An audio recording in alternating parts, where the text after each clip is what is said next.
Kaixo, soy Ñigo de Convoy, somos la quinta banda en participar en Kutxa Kultur Kanta, así que el proyecto ya nos ha venido bastante desarrollado, por lo que lo primero que he hecho es analizar la canción para ver cómo podemos potenciarla, pero sin llegar a recargarla demasiado.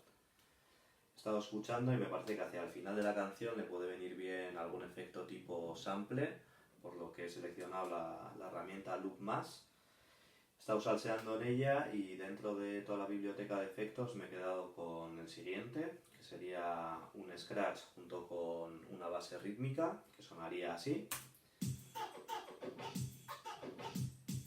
y que con el conjunto de la mezcla quedaría así.